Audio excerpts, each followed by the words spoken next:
so we're going to be working on wrist flexibility and some forearm strength. Let's start with the flexibility in a few different planes here.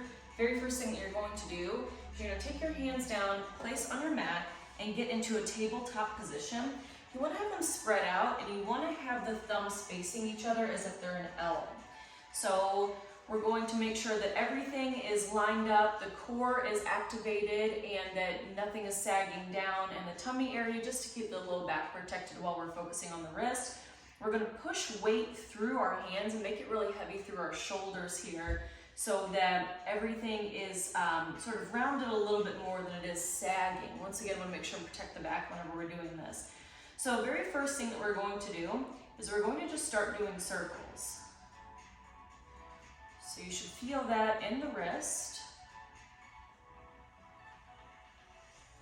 And I started a counterclockwise position, but you can start either, and then we're going to switch.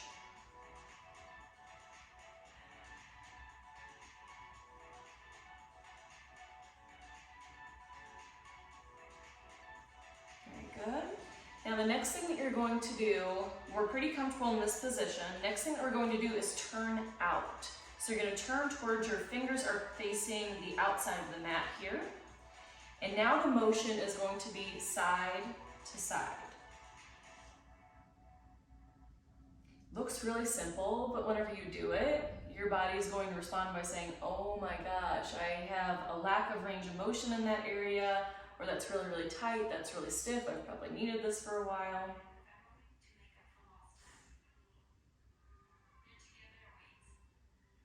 Good, just a couple more.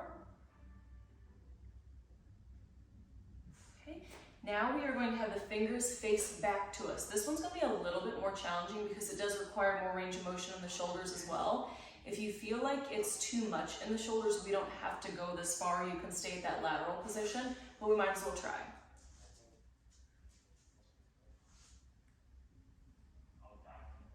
I lost my music, so now it's an ad. You'll be able to feel in your forearms if you're holding a lot of tension in there.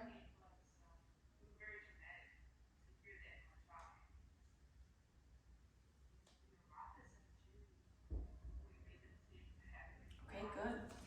Go ahead and come up and shake those out a little bit. You can do a couple of circles.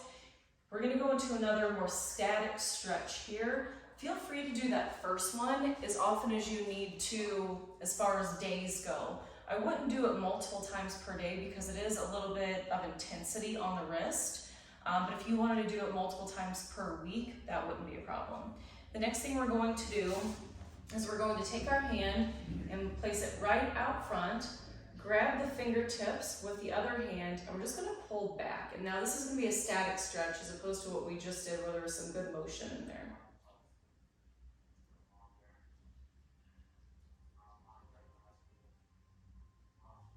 Keep doing that.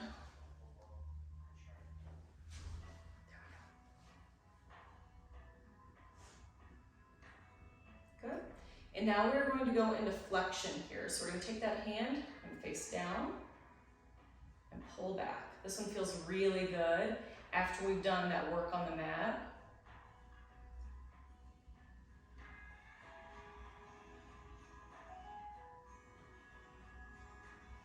Good. I'm going to roll that guy out, shake it out a bit if needed. Now we're going to go to the other hand. So we're placing out, grabbing the fingertips with the other hand and pulling back.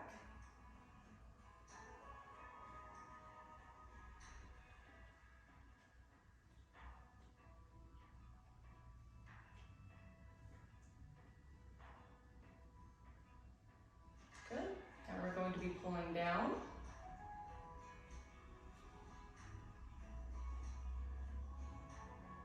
You may feel it more on one side than the other. For instance, if you're right-handed, you may feel it more on that right side. I tend to feel it more on my right side just because that side gets used so much more. There's a lot of tensity and things that build up there. Good. Roll around and shake those guys out.